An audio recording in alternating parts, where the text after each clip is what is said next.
Hey everybody, Haas Drone here with another Star Trek video. Once again here for episode 2 of our Regional Champions Chat. I've got with me today Kris, who's come back from video 1. He's actually going to talk about his regional victory today.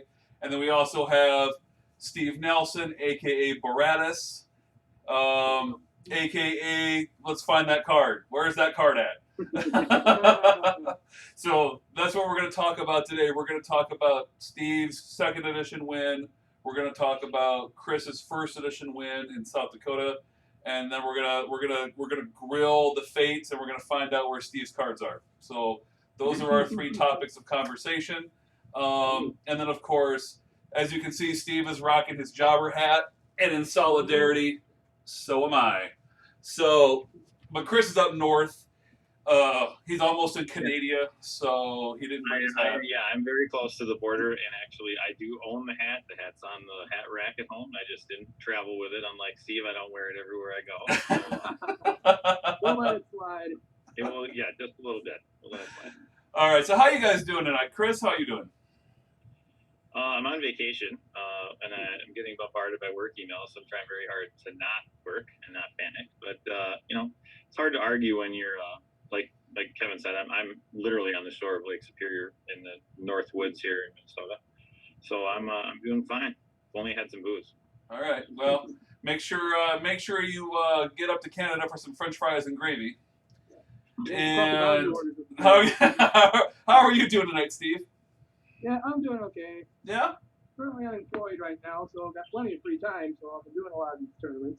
You know, I haven't had a chance because of this pandemic. Well, I haven't had a chance to talk to you, Steve, since the pandemic started. I mean, I'm sorry to hear that things are struggling for you a little bit, but you know, everything's getting better. Just keep your nose to the grindstone. I'm sure it's going to work out for you. Yeah. So, Steve, let's talk to you first. I do have a real quick comment to that point, Steve. You've already built a very, really strong and positive online reputation. I don't know if anybody has been following the forums, but Steve has not played online prior to the pandemic and played a couple of tournaments. That's true. Yeah. And you know, one of your opponents actually emailed me directly and said, you know, Steve is a terrific sport. I'd love to play him again. I guess it was some game that went to time, and he offered you a full win or something, and you're like, nope, time has expired. No, you were very strict about that. And you know, obviously, Steve and I have known each other for 2 decades. God, I think, right? I mean, I was probably almost in the 3rd one. I think ever since first edition came out. It's a long time. We joked before we started the show that he and I could talk for 3 hours about every game we've played against each other forever. You know, lots of big tournaments, small tournaments, you name it. We're always busting each other's nuts up. So, but yeah, I just want to say, Steve's an asset to the community. Anybody watching this? I'm probably the grandfather of the community because ever since Star Trek ever came out, when we first met up that first tournament we ever played in. I think it was at the Source, remember? It was the very first region, 1997. Yeah, so, beautiful Jason Winter. Please do not do the math and make us all feel old. Anybody watching this? Long time ago. Well, it's funny, but, you know, I mean, you guys have known each other since then. If I'm not mistaken on my math, I met the both of you when you came down to Sioux Falls. It had to have been just a couple months later. Mm-hmm. Yeah. You're probably right. All right, okay. So Steve, we'll start with you. Kris has had a lot of FaceTime in the last video, so we're going to start with you, and we're going to talk about your second edition deck. I'll ask you some questions about your rounds, things of that nature. So it looks like you decided to play your Bajoran resistance deck. It looks like you were running a lot of the stuff that I've seen you play before, just like old times, to round the corner, to try to two mission win with battle and things of that nature. You're running a couple indebtedness to cycle through your deck, which is a very, you know, that's something I've seen you do a lot. So, and you know, every time I've ever played you, it's worked out to your favor. Well, when we last played each other, I don't think it worked in my favor. You're using your Jaegerbaum deck. Well, winning and losing is not the measure of how well your deck is playing. So, and you are running Dukat Pa Wraith Puppet, so that you can kind of, you know, mess with people a little bit. That messes relativity decks that I really hated back then. No, that's great. That's great. Looking through your dilemma pile, some of the things that stand out to me is you did choose to play with bread and circuses, and you do have shared hallucination. Relocation. So talk to me, Steve, about shared hallucination. That's a dilemma that very hit and miss. So talk to me why you chose to go with it. Which one was it? Shared hallucination. When this zero-cost duel, when this dilemma is revealed, you may discard any number of cards from your hand and then choose a person to be stopped for each card in your hand. So your opponent's going to basically have the option of going down to, like, say, 1 or 2 cards and stopping up to 2 people or something. They could pitch their whole hand, and that's a total whiff. Yeah, that's generally, I know a lot of people have to keep interrupts and stuff in their hands. That's generally just to get the deck out of the way, just to get them to get discard stuff. That's generally the only reason they do that. Do you feel like that gives you information then, say they go down to just like 2 cards? Do you feel like that's giving you information as to how many interrupts or maybe cheaters that they have in their hand? Yeah, because if I can see what they're playing, then it gives me an idea what to do generally. Sure. So I see you're playing with... I don't want to interrupt, guy. You might be lagging, or I might be lagging talking over you guys. But shared hallucination has been in a lot of Milan files back before when you could uninvited for zeros. I think that's they knew Reddit changed that, but uninvited for shared hallucination on a buried mission is just a total punch in the nuts. It's like, do they want to solve it? Okay, throw away your hand to solve it. And to Steve's point, you get a lot of information. If they pitch people, that's good, especially if he's got Ducat. If they pitch interrupts, great. It makes me happy too. Or even events, fine, get rid of that. There's another good use for it also. Because my deck, you want to get peeps into my discard pile. I thought, hey, I've got these peeps, I can help. Because generally this deck, I've got a lot of nice interrupts that I can download. And it's nice to have cards in your discard pile. Mm-hmm. Sure. So you're rounding the corner. You're rounding the corner with Just Like Old Times. So I see that in your dilemma pile you do have Arena. And what else? What else are you using to try to get your opponent all by themselves here? Well, obviously, Hippocratic Oath is huge. That was a nice card to have. Sure. Yep. Because it either stop your away team or keep someone isolated. That's what you want with Just Like Old Times. Sure. Same with Arena. You can do the same thing but you got to get a little lucky with that if you pick the right piece. Yep.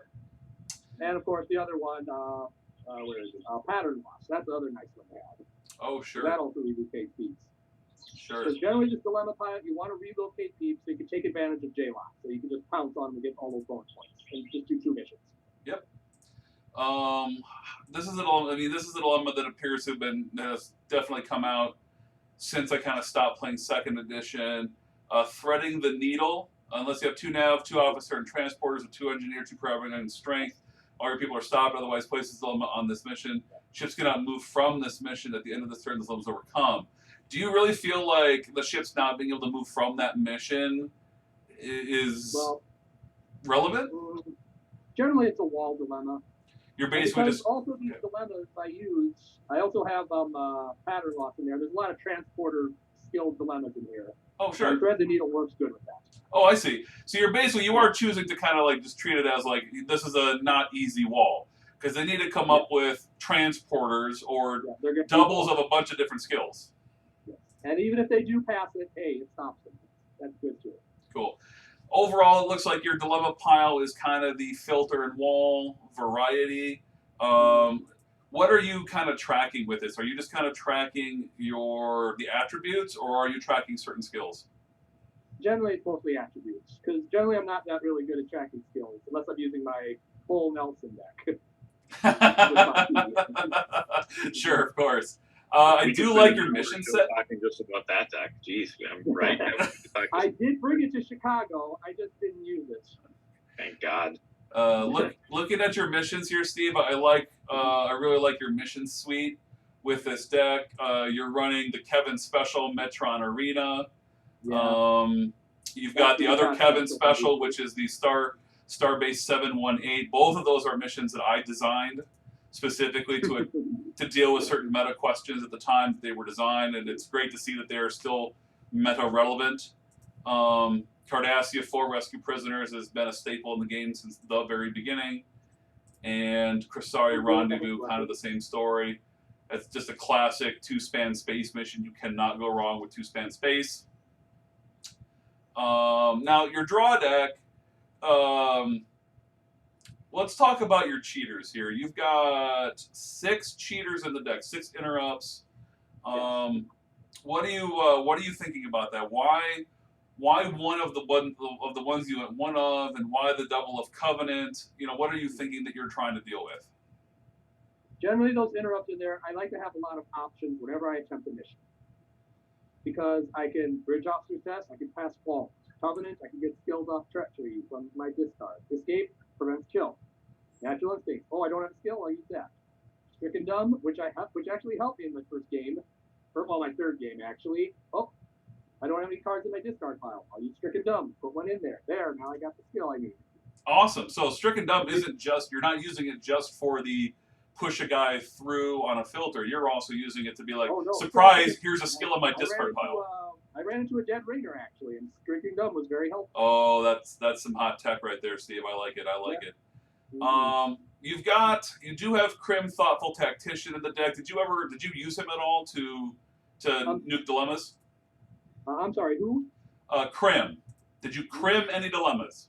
I never got the opportunity to. Never needed to. Okay, because you're scoring all those bonus points. Oh yeah. So do you usually have those 5 points available?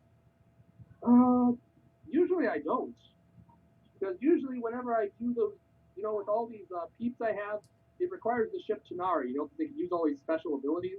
Mm-hmm. Because just sacrifice a hand weapon or an assault weapon. Sure. And in most of my games, I generally didn't get the bonus points till the very end because they just kept staying away from planets. Oh, sure. So, okay, if I can't use J-Lock, well, then I'll use the secondary ability. I can at least get rid of them so I can do all these special abilities my peeps out. Sure. So you found yourself you found yourself in a situation where you didn't have enough nickels and pennies on your headquarters, is what I'm hearing. Yeah. Chris knows what we're talking about here. Chris gets it. Yeah. That's anybody. If you've never played Steve in person, if you've only played him online now, Steve has a particular affinity for scoring his bonus points with nickels and pennies on his headquarters, which is very nice as the opponent. You know exactly what he's got then. It's in. I highly recommend that as a way to track your bonus points. I've always preferred to do having a die, but really I've also encountered where someone just bumped it, right? So, yeah. So I think Steve's method is vastly superior. Nickels, dimes, and quarters can't be bumped. Yeah, exactly. It doesn't matter if that dime falls on the floor. You still got 10 points because it's a dime.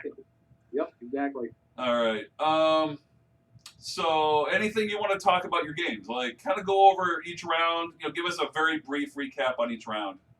Okay. Well, fortunately, I do happen to have my report right here, so that should help you remember a bit better. As I said, yep. Well, let's see. Game 1 against Brian. Let's see. He's usually want to make this guy, Brian. I think he hasn't played 2E too much, so. Brian Leonard. Brian. Yep. Are you playing? Yeah, Brian. Yeah. Don't remember much about that game, but like I said, I had a little trouble getting those bonus points, so I had to draw, just like old times, at the end again. So it looks like you did 2 mission win that game, because it says here that you found your J-Lot just in time. Yes. Round 2, you played Sean O'Reilly, who was on Dominion. What variety of Dominion was he doing? Was he doing the make you lose points variety or not?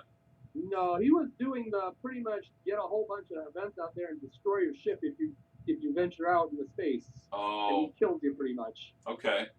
And then that was pretty nasty. And then MVB. I literally had to get all 3 of my ships in the game. Okay. Just to prevent losing a ship or waging out there.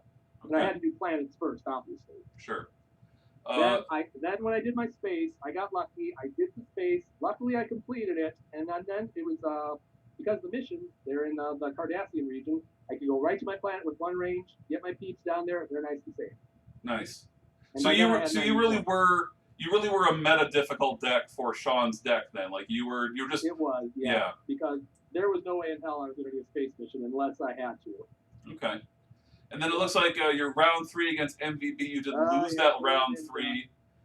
He's played this deck a couple times online before. He knew exactly what to do to stop me. Okay. So he was playing. Was he playing Relativity or was he playing Voyager? He was playing Voyager. He's playing Voyager. Okay. Yeah, very, very tough deck. Yep. I made some of my my dilemma's obsolete. Mostly the relocation ones. I just didn't use them. Yep. Sure. But it looks like your two wins and stuff was enough to get you the win. Yes. By that point, after round 2, I think I had it in the bag. I think. Yeah, I'm pretty sure I did because I had 2 full wins. All the other guys had a best of full wins or modified wins. Okay. So even if I lost, which I did, I'd still be tied for first place. And I beat Brian. I think I was. Yeah. So, yeah. Which, as it turned out, I won the tourney because of that, even though I lost the Ninja. Sure.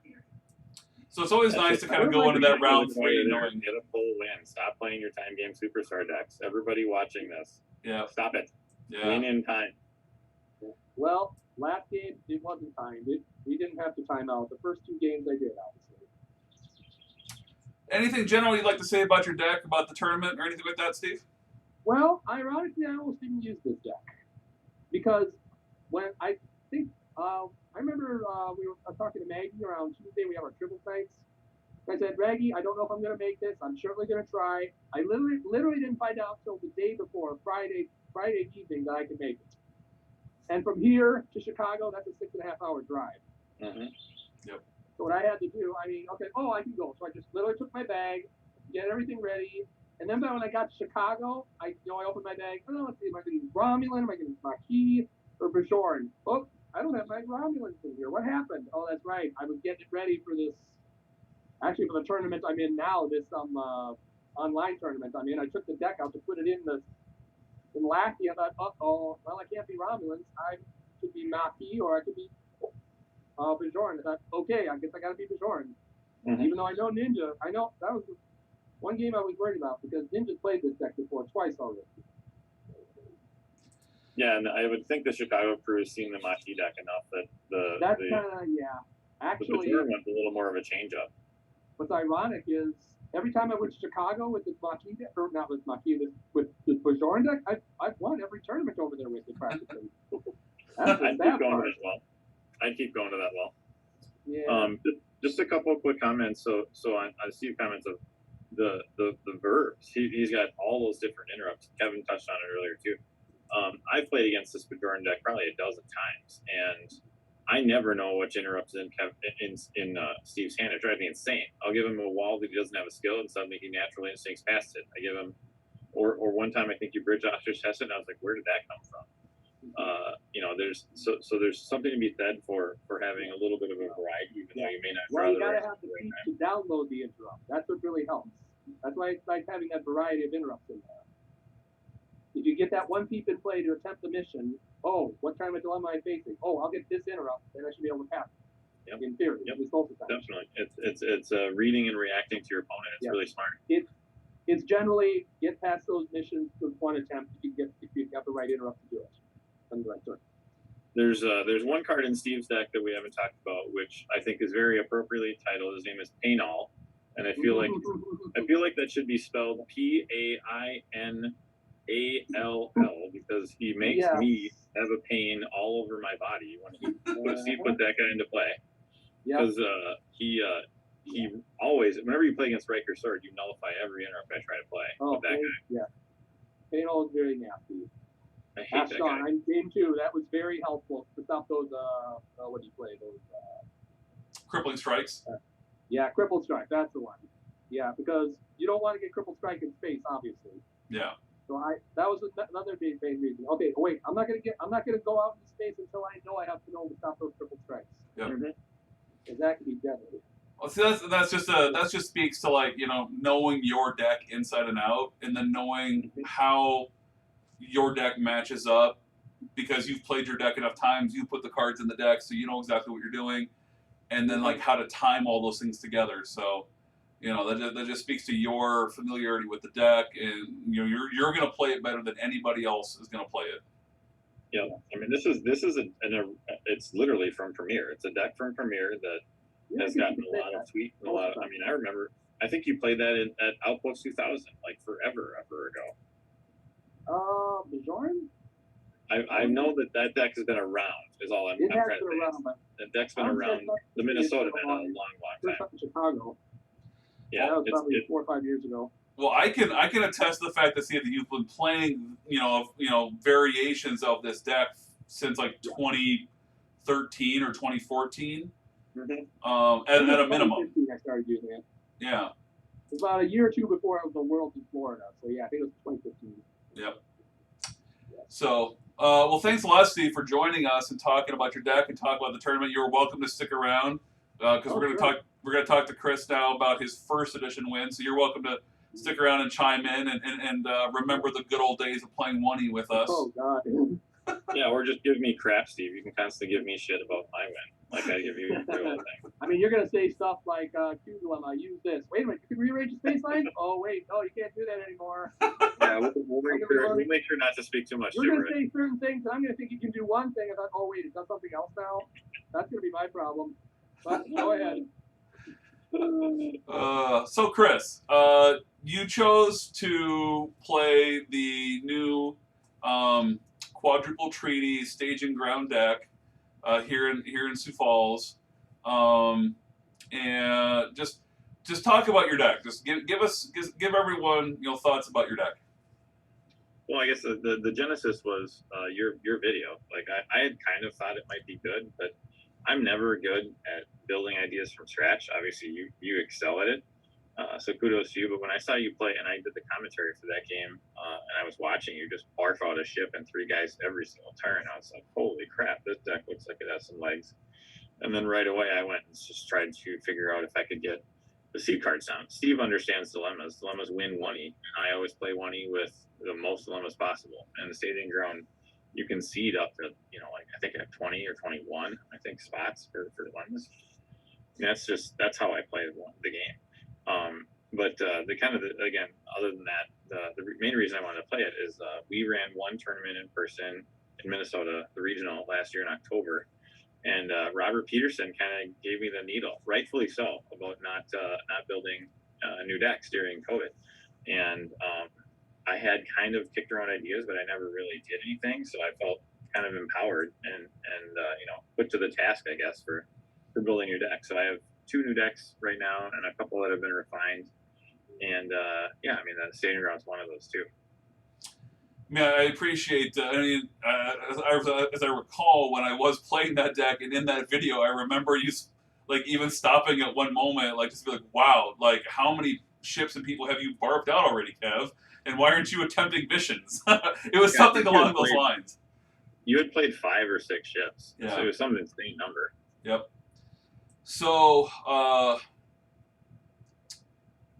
knowing how, I'm going to say this in the most diplomatic way possible, knowing how deliberate you are about your personnel skill matrix, did you feel like you were able to massage the deck to where you wanted it? No, not even close. Not even close? Okay. So you have made changes since this? There'll be about 27 more revisions, I think. I mean, anybody who's from our area knows that, especially a deck like the KCA deck, this deck feels a lot like KCA because you have to manage the numbers of personnel and for each affiliation, because you want to make sure you hit all of them all the time, and KCA is the same way. And James Heaney and I have had long agonizing discussions about the KCA deck where I end up changing 2 people over 1 person. So yeah, it's not even close. I have done Kev, this, everybody else can know this too. So I'm on draft 2 and I've changed out 5 of the people, and I'm going to run it again next time, and then I'll probably change out 3 people, and then we'll keep going and keep going. I'll come back to people I've dropped. It's never ending. I feel like the math is right though. The spreadsheet is right, I think, in terms of percentage of affiliations. I would say from the game that we played in round 1, the deck fired more or less how you wanted to. You were definitely dropped. Other than your first turn, which you and I talked about when you were building this or when we were working on it together to massage my version of it, that, we said that the thing with the staging ground deck is you had to figure out what is your turn 1 plan B. Most first edition decks are, I have a turn 1 that I have 70% scripted and then 30% off script on that very first turn. Whereas this deck has very much I draw my 7 cards and I'm either on plan A or I am way off the reservation. And yeah, I've never had that happen actually in any test dress. So if you go second with staging ground, that's awesome because it actually feels like you gain a turn because you start with that ref. that ref becomes your defend into the Bajoran guy. Steve knows Bajoran resistance guys, and when they draw cards, right? It's kind of comical that our decks today that we're talking about, he has a lot of Bajoran resistance guys in second edition, and I ran it with 9 Bajoran resistance guys in first edition for the draws. Yep. Going second, you just auto get, you get to drop a ship generally with the ref guy or with the resistance guy. If you go first, which I believe I did against you, and I think I did 2 out of the 3 games. Mm-hmm. It's like you draw your 7 cards and you go, okay, which guy can I report as a card play, which is disgusting, who has resistance with the turbo lift to get a ref. That's all it is. Yes. Almost every one of them civilian. So you just play. I think in our game I played like Shakar Idan to Yes. promenade shops or something. I mean, Yep. I feel like that's generally what I did. Yeah, you still had the espionage Bajoran. You still had the Bajoran resistance still going because you didn't have your ship in your opening 7 in our game, which is why I said like with this deck, it's either you're either on point, you're on plan A, or you got to find your way around it. And typically the way around it is like you said, it's play a guy, get a promenade shops draw, turn it into defend homeworld, turn that into probably Kira or Shakar, whichever one of the two, and you're still off of the races because now you're going to draw 4 cards on that opening turn, which means that statistically then you are definitely going to find your first ship by the time you get to your second turn. And then my experience with my version of the deck is that once you do that, you're pretty much off of the races because you can take those draws one by one. And then as the last one, if you're like, if I don't have that ship in the first 3, then I'm definitely going to turn the last one into the Q the ref again so that I can, Mazaka away. Yep.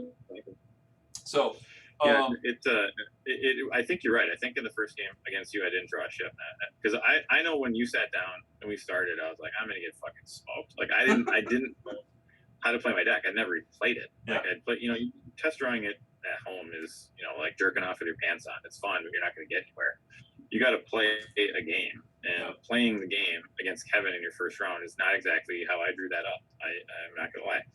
So that's like me playing you every first round in our 2 game. So, even I put our balls. A lot. Yeah, we like to put our balls in a vice on the first round at local tournaments every single day. It's fun, but so to Kev's point, I don't think I drew a ship, and I always will seed that STP in case you're through the first turn and you've drawn. Count them for me, Kev. You draw for Kira, and she goes to church. Yep. Then you draw for new arrivals. Yep. And then you draw end of turn, right? So and that's not counting the primary turbo lift, which I used to get Kira. So you've got functionally 3 draws. And if I had not drawn a ship there, I would have been totally boned. But I think I drew 1, and all I needed was 1 because then I dumped on the next turn, and then I think I drew 4 or 3 or 4 again. As I recall, you actually said that out loud. That you said when your opening hand, you're like, "Well, I don't have a ship on this opening hand. How am I going to get out of it?" And then, because you and I, we were. I mean, you saw that I was playing Borg. Oh yeah. You and I have worked on your deck together, so it's not like we were hiding information. Right. And so I just remember you saying like, "Well, I don't have a ship in my opening hand. Let's see if I can get my way out of this." And then at the end of the turn, I remember it was that you drew your you're like, okay, church draw, new arrivals draw, actual draw. Oh, there it is. And then you're like, okay, now I have a ship. Now we get to play. That was 5 in because we missed the 2 espionage. Oh yeah. It was late. It was one of the last 3 for sure. It might have been the very last one. I don't remember. And then I remember it was on your turn 2 that when you went to do all of your draws for the end of turn, you're like, well, that's a ship, and I think that's another ship. So I think I'm set now. It was kind of disgusting. But again, I had the STP if I absolutely had to. And all those ships became very relevant because in our game, my cube had to kind of like try to slow you down a little bit by threatening you a little bit. But I also had to like get to, but my mission that I wanted to get to was kind of in your zone from the way the missions came out. And so, I knew that my cube was kind of in danger a little bit. I was not playing with the multiplexer drone because of the fact that I was basically playing straight solver, semi-friendly Borg. I had the ability to shoot if I really needed to, but the whole purpose of the deck that I played was to test the limits of Borg offense to see exactly how fast I could make them go and not rely on having to shoot my opponent in order to stay in a match. Yeah, I feel like Borg offense, that's lowercase O. Like we already know that uppercase O is 3 stories high. Yeah. Borg offense, when it's the cube coming to find you, is a very different thing than I'm going to go do mission support. Yep. And I think I actually, so the folks at home, when I'm playing Kevin, I think I ran out and found the dead end right away, and I found an Edo probe and took that to the face like immediately. Yep. So I was already down like -10-0, and you're right. You came over to my I was following that you hadn't played a multiplexer and kind of like scratching my head, and then I dropped Martok with the Negmar. I was just like, you know what, fuck it, I'm gonna go after him because I was at that point like I wanted to try to maybe get the bonus points, even if you flagship or cover, I don't care. Mm-hmm. I was trying to pick up those points and then offset point loss that I thought was coming and maybe solve a mission, win at time. That's all my thought process was like, I'm already way behind the 8 ball. So I went over and said hi to Kevin's cube, just waved really nicely, and I think he blew it. Did you blow up Martok on the Negmar? I did. I because of the fact that it's funny because you muttered it under your breath as you played it. You're like, okay, Martok with the Negmar, now I got some gas, is what you muttered underneath your breath. And I was like, I don't even think you realized you said it.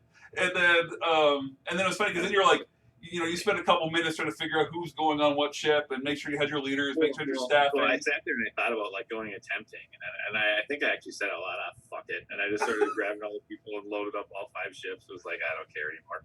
And the funny thing is I was tracking your weapons, so I knew what it was that your weapons were, and that you couldn't tag me because I had put the plus shields drone on the tactical cube. I remember seeing him. Yeah, so I was like, he doesn't have anywhere near these 61 weapons that he needs. He's got like 52 or something, Oh yeah. And I was like, okay, so I'm not going to get blown up here. If he wants to tag me. Right before I did that, though, I had dropped out of hand an extra, Transorb Network gateway on my location because I was like, okay, he's either going to try to tag me here and I'm going to have to run away, quickly in the way that I can so he doesn't completely blow me up here, or he's going to leave me alone, in which case this is still the right thing to do because I'm about to do, I anticipated Buried Alive into Cytherians. That was, and I don't think that ended up being what was there, but no, that is what was there. It was. No, it wasn't. It was the sideways combo. I made one up on the fly. You hit Phasian or something first to make sure you had enough people on your cube, and then the Cytherians was. Oh, that's right. Yeah, I was okay. So I was scouting the dual mission. I was scouting Tarkanan Study. That's why the space was there, and it was also a planet. But the thing was that I had the thought process, and this is where I said to Kris right before I did it. I was like, okay, I have 2 options here. I'm either going to play this as like I want testing information, or I'm going to like go dick route and I'm going to assimilate his 40-point planet. But I was like, but I can't solve it. I can't assimilate it without you then running over and actually just getting those 40 points.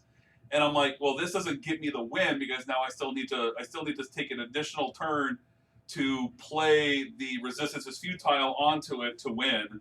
And I'm like, and I did the math in my head. I'm like, okay, well, if he literally takes this ship to here and then he does this and he solves it, those people stop. But if he leaves these people behind, they can get to this mission and to this mission. And I did the math in my head. I'm like, I think he might be able to win on the spot if I actually take that mission. And so, which is so funny because that's another reason why I shot you. I was like, if you're gonna go simulate my mission, I'll just blow up your cube and solve my mission. Thanks, that'll be fun. Yeah. So it was funny that we were in a classic Kevin versus Kris mode where we're actually thinking 3 turns ahead. A little bit. You always give me too much credit. I don't think college level. I just go shoot, bang. I loot, I win. I don't know. Find out. Well, you sure fool me then with the fact that you seem to randomly fall into correct decisions 3 turns later.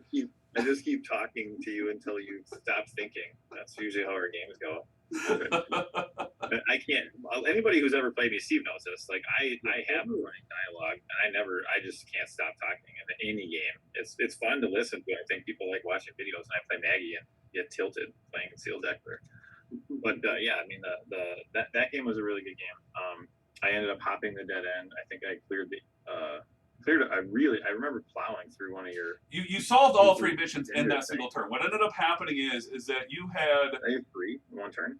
Yeah, you did all 3 in a single turn because this is what happened. What happened is that you, without even realizing that it is what you needed to do, was you dropped a ship with 3 females on it, and then. No, I did know that. I had like 17 in that deck. It's a lot of girls in that. Yeah. No, but that's how you did all 3 at once. You went over to the 40-point planet, you busted up the female drain combo, they stopped, and then everybody else did exactly what I thought would happen.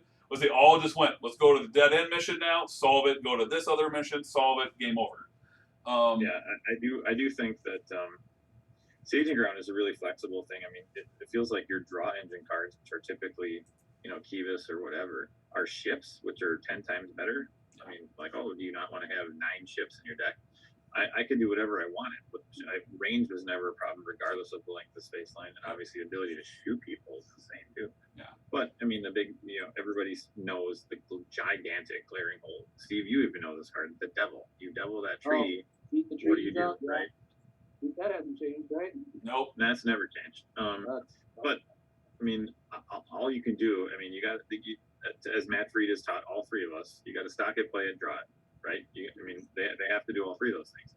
Yeah. And if I'm playing against MVB, who has 3 devils in a 35 card deck, I'm probably fucked. But I think at this tournament I avoided the one person who had the devil, which was important.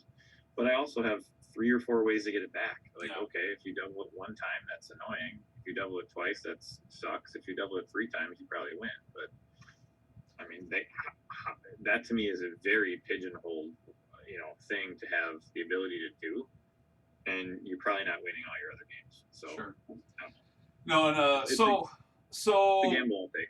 Yep. So because you played me round 1, and then in round 2, you played new player Z, who was basically playing a modified version of your KCA deck.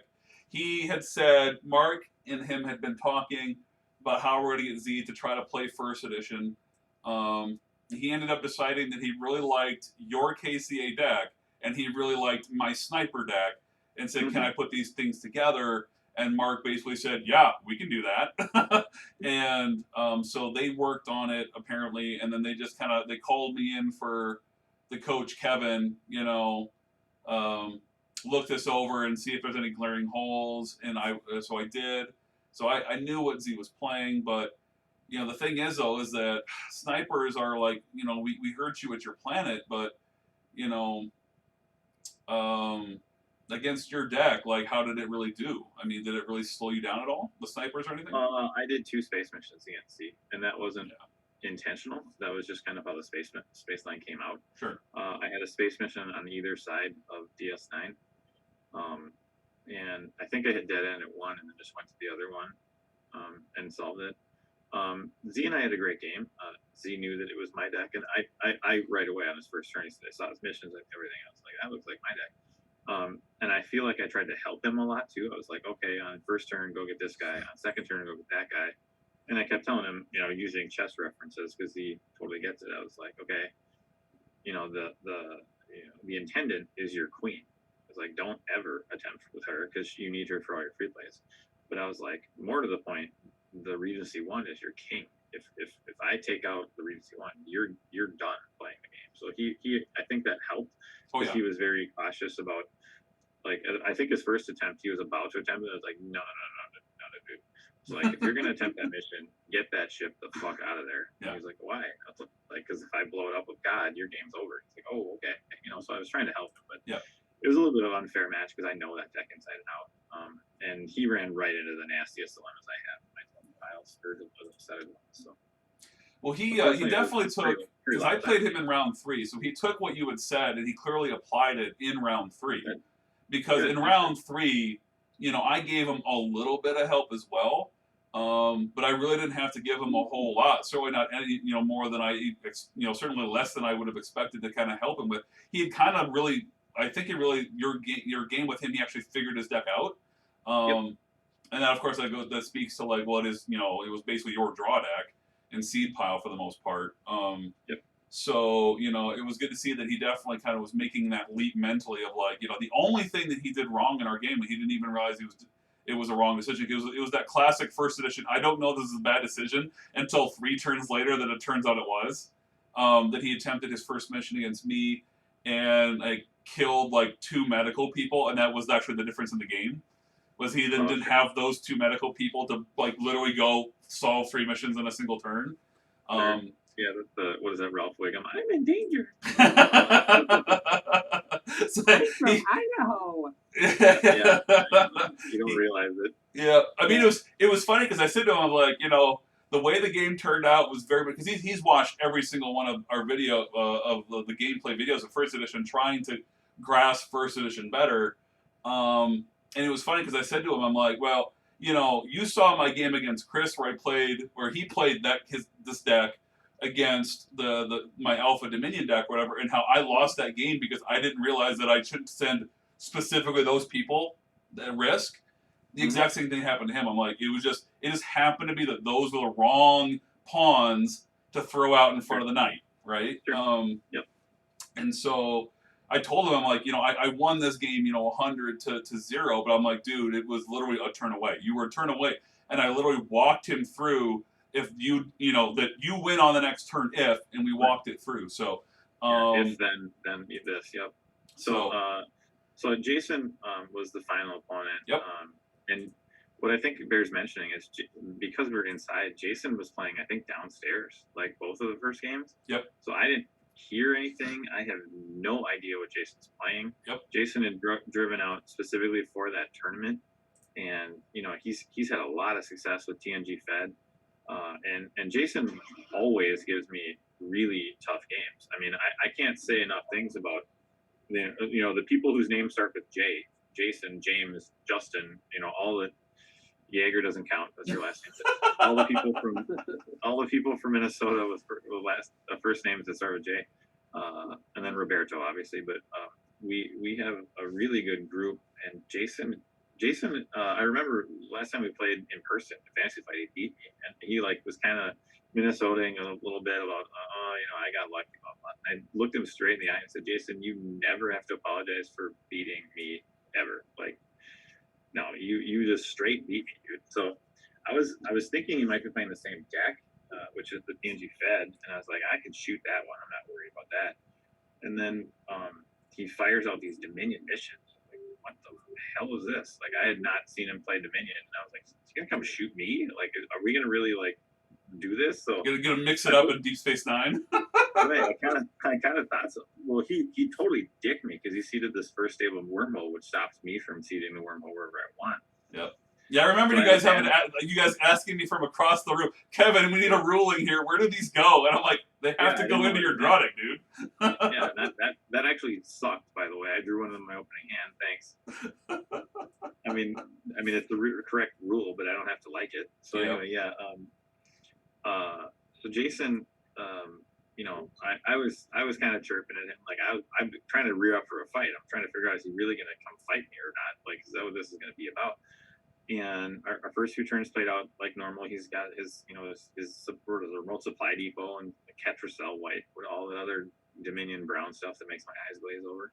Yep. And I was up and running, dropping chips. I went out and attempted. I hit like some. I hit a fast ship would be nice as his first dilemma, and that again, like, alarm bells go off. I'm like, he really is gonna come shoot at me if he's trying to take a ship like on his dilemmas. So he kind of like looked over at me and he's like, "What are you gonna do?" And I checked and I was like, "Well, if it's friendly fire behind it, I'm fine," because I had like 100 security and leadership. And I actually turned to him and I go, "If it's the other one, if it's whatever linguistic." Like, I'm totally boned. I don't have either skill. So I was like, go ahead, kill whoever you want. I was like, okay. He goes up, so he kills somebody. And I think he killed Kira Taban, actually, and gave me 5. Oh, really? I'm not sure. Don't quote me on that. I because that would have mattered later. But so it was linguistic, and I was like, all right, I'm stuck here for a while. But then the game kind of progressed where I don't really know what he's doing. He's slammed his head into a couple of my first dilemmas and doesn't get really anywhere. And out of nowhere, he had labor camped. That's what happened. So the person he killed, I'm sorry, it was wrong. It was Jadzia. He had killed Jadzia. Then he did some crazy card. I don't even know what it is. Valuable prisoner. Suddenly she ends up in the Gamma Quadrant. Yep. And he's trying to like score points from a labor camp. And I was like, what? No, I liked that tech out of his deck when I saw that he was doing labor camp. I didn't notice as I walked by to give you guys the ruling or whatever. I didn't. This is round 3, so it didn't really matter that I saw what he was playing or anything. But I saw this like he has his labor camp in his labor camp. Okay, cool. And then he posts his deck and his art, and his games or whatever. And I'm like, oh, he's doing it in the Gamma Quadrant. That's baller. For what? I mean, it's a little sketchy because he sees the wormhole and gives you the ability to go get him if you want to. And about a mid game, I was like, I'm not going to give this asshole any of these points. So I put Martok on the Negvar and 2 other Daryls, and they went through the wormhole, cloak, and they just kind of sat over there in the worm. Like I was planning to go rescue Jadzia, but he loaded a bunch of Cardassians on the planet. Like I couldn't possibly bust through them. He had lower decks out. Yep. So we just kind of ended up sparring through missions, and it ended up being he was playing a heavy end transmission, which is something I had never seen.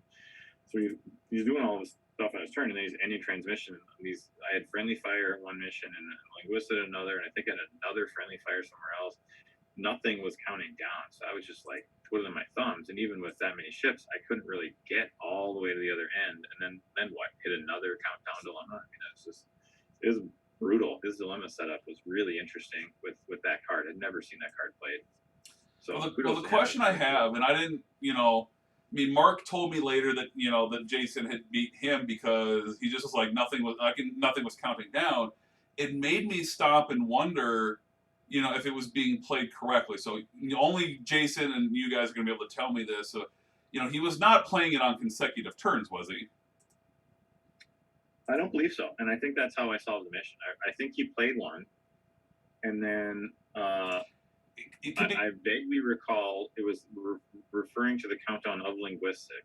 Mm-hmm. So he stopped that one from counting down, and then I think the next turn I did solve it. So I'm almost certain he did not play them on consecutive turns because I think he timed out, stopped the linguistic from expiring. The next turn I solved it, but by doing it, the friendly fire was still on 2, so then that went down to 1. Mm-hmm. And then I think I tripped the third other friendly fire or whatever, a subsequent turn, so he was able to keep the first friendly fire from counting down. Does that make any sense? Yeah, I think because the end transmission is basically working every other turn. Like, that seems like how it went. I mean, I would be very surprised if Jason was playing that wrong. No, I don't think he was, but I just. When Mark, it was just one of those things where like I was looking at his deck, I was looking at, his reports, and I just remembered Mark saying offhand like nothing was counting down, and I'm like, okay, and I was definitely like, well, Mark was being facetious with his comment a little bit, I'm sure, I just wanted to make sure because I'm like, because all of a sudden it occurred to me, I'm like, and that was the reason why I posted the rules question, because I'm like, wait a minute, there's some question marks here now. That it was a good question. Yeah. It ended up being that the only mission I solved was investing in my key activity for 35. I had Daboed some, and Jason was still working away at his first mission when time was running down. So I mean, I kind of fast forwarding to the end of the game here where.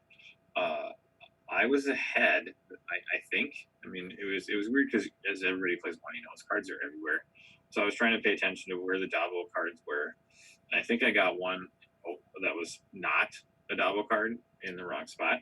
Because Jason asked me for the score, and I told him what I thought it was. It actually was 2 less than that, and the 2 points ended up mattering because he played an end transmission to quickly end his turn right before time expired. And the score was... I think 45 to 47. I thought I had 47, but it was actually a tie. It was 45 to 45 at that time. So he quickly passes me back the turn. And knowing I can't do anything because I've got these two, like countdowns that are not counting down. So I actually went into the tank and I was like, okay, he has to beat me to win the tournament. He had 2 mod wins. Again, back circling all the way back to Steve's comment. I had 2 full wins. He had 2 mod wins. And I knew there was at least one other person who could also end at a 9. And if you have 3 9s, the way math always come out is whoever lost last usually wins. Well, that would have been me. So I was sitting there doing the math, and I was like, well, if we're tied or whatever, I need to just not lose points right now, right? So rather than even attempt on my last turn, I counted out how many ships I had in play. I counted out how many ships were in my hand. I looked at my draw deck, and I was like, Dabo is not, it cannot whiff. Like, they were all the ships that were counted. Yep. So I just told him, like, we're just going to go to the bar and have another drink. We're not going to do anything else. We're just going to, Morin and Lita just hung out. We daboed for 6 points. And I was at what ended up being 51, I thought was 53 at the time. So now Jason picks up his labor camp points to go to 50 and is like, in the tank for the longest, time, because he's got to figure out, he needs to solve a mission. He's got a mission debriefing. I had blown up a ship, so he only had, I think, 2 ships. Does he come to the Alpha Quadrant? Does he not? He doesn't want to hit his Cytherians anywhere, right? So he had a lot of thinking to do, and it ended up, in my favor, got lucky where he went to a mission that had, I think, Thasian into a Cytherians, or it had Thasian into something that he couldn't pass. Maybe it was, it was misguided misinterpreted history is what I'm thinking of. He didn't have the law or the exo on who was left. But it was crazy because he had a mission that had Mish seeds underneath it. It was that Armis mission. I was like, I'm not going to give you any bonus underneath that. You're not going to do it. And he could have. He could have actually solved it on his last turn, I think. Or he could have at least attempted it. Maybe he didn't have the skills. I don't know. But I was very fortunate that he went to the mission he did instead of that one. That one literally had, I think it had 2 miss seeds underneath it. Yeah. The question I have for you, Chris, is did you have any of your ships that were out in the open at that moment? You said that you basically just hung out at the bar to score points. Were any ships undocked? Okay. No, in true Protestant fashion, all the ships were docked. Everybody was at church except the 2 sinners who were in the bar drinking. Okay, because he would have had ultimatum as an option. I think he has ultimatum seated. Let me double check. I believe so. Yeah, but they were all. I brought all the troops back. No, he doesn't. He does not have ultimatum seated. So I was trying to just nest up. I was like, whatever. I'm going to score 6 points. You still have to solve a mission. Yeah. Yeah. I was just wondering if there was if he had any other possible bonus points that he could have got the 5 plus that and got you back on that. Yeah, it was a very, very good game. Those are the types of games that we get together and play for, right? So 1 point win. So I think I figured it out, Chris. I think I figured out how he could have won. And I don't know if he did this or not at any point. But if he scored, he had the captive that was on the planet, right? He scored the 5 points. Yeah. He could have transported them to the training ring, put them in the brig, and then had them fight. Yeah, and then punch him in the face. That would be funny. It was Jantia, so does she have a stat that's high enough? Well, 7. If he scored 5 from the labor camp and he only loses to you by 1 point, yes, she has to have any stat of a 2. Oh, okay. Yeah. But I mean, it's in its strength. It's they're worth X points where X is their printed strength. Well, it's gonna be like 6. He wanted it full. He was trying to win the game all the way. So Jason, if you're watching, if you didn't do that, well, welcome to the world of Dominion. Us long-term Dominion players will give you a pass as a Dominion newbie that you didn't think of the training ring, but that was your route to the mod win, Jason. So. You can do that. You pick up the points for the start of the turn, and then the mid-turn you can punch her in the face. Yeah.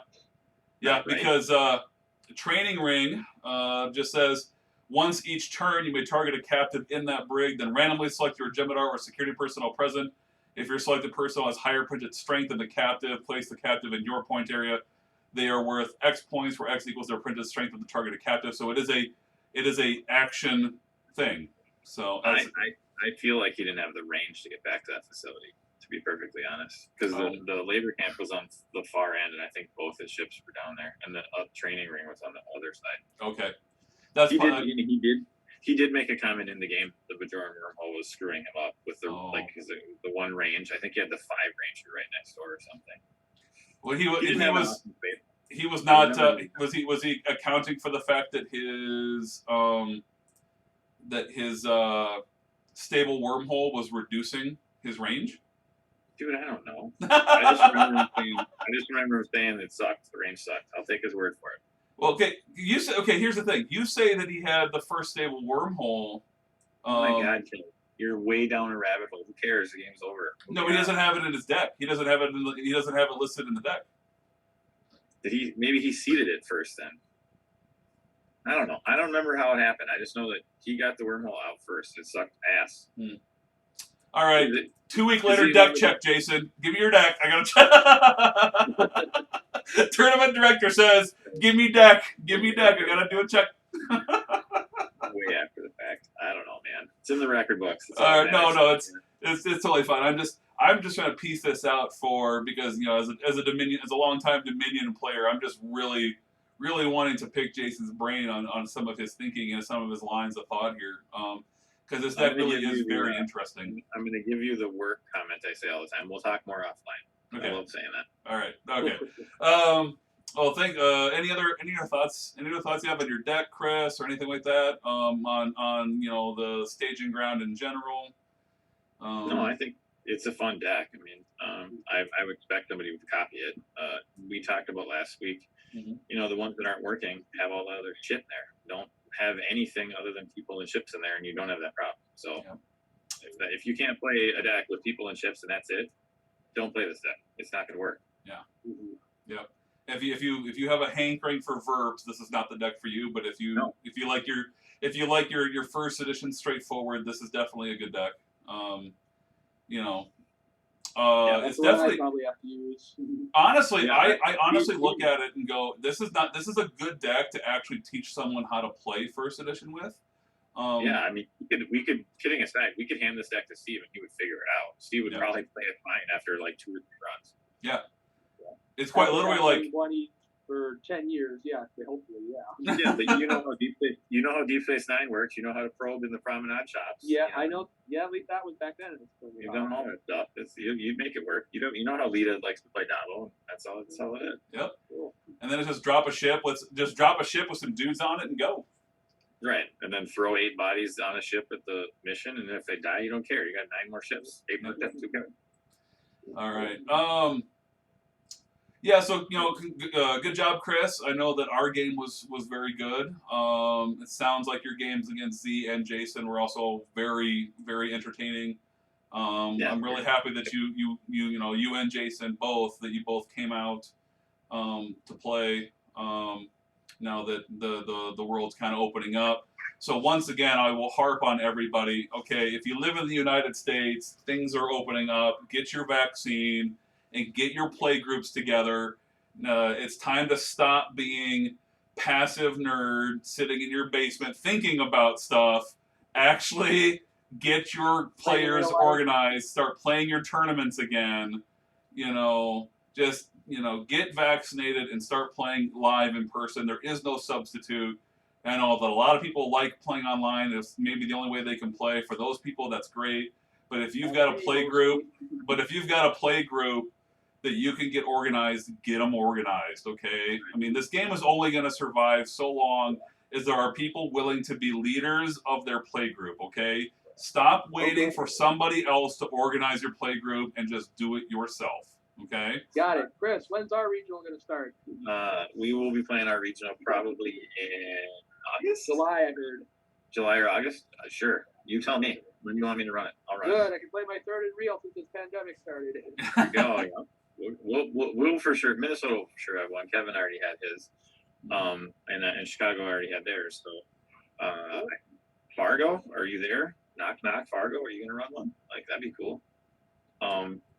But yeah, I feel like Kevin was the director of organized play there, so I don't have anything else to add to that. I can take the attack rage off you and just they can all be mad at me. They can leave comments right. in the they can leave their angry comments like, don't tell me what to do, you damn dirty liberal hippie. Right. Just so we're clear, I didn't tell him to say any of that. I want everybody to know that, but obviously I agree entirely. Get your asses out there and play.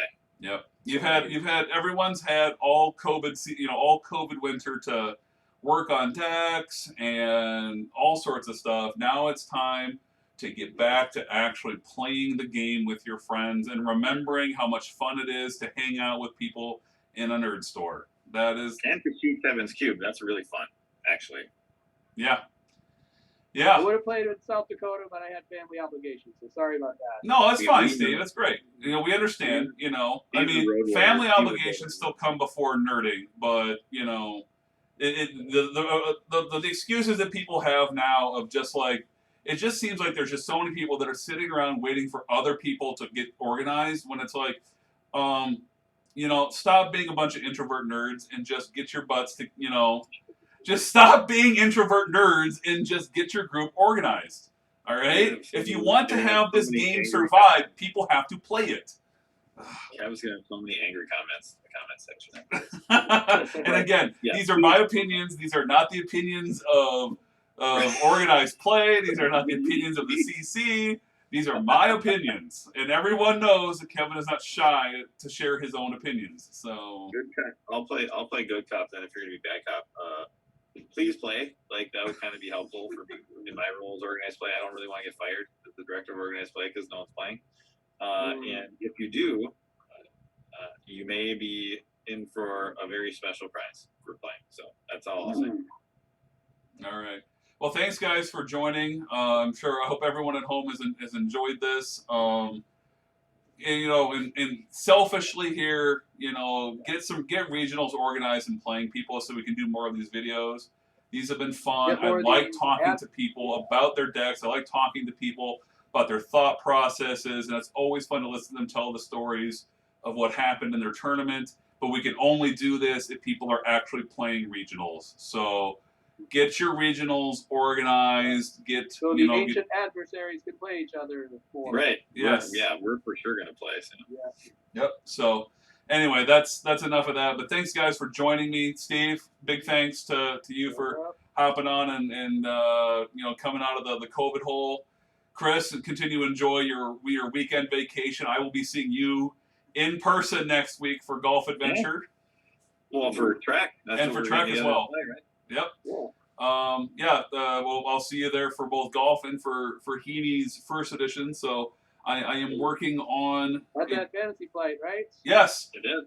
Well, I don't play 1E, but I'll probably stop by and see you. Well, come out and play 1E, Steve. Right. I'll give you my deck. You can play my deck, Steve. Yeah. Maybe I will. I'll think about it. All right. That'd be awesome. That's what I like to hear. All right. So from everybody here, thanks everyone for watching. Hit the like button. Please subscribe to my channel. Hit the notification bell so that whenever I get my next video posted, you'll be informed right away. I would like to. I am probably, I'm going to probably do a video on next week's tournament after that tournament, and then I hope to get another gaming video, another Lackey game video up at some point as well. So be on the lookout for that. But thanks everyone for watching, and as always, may the profits be with you.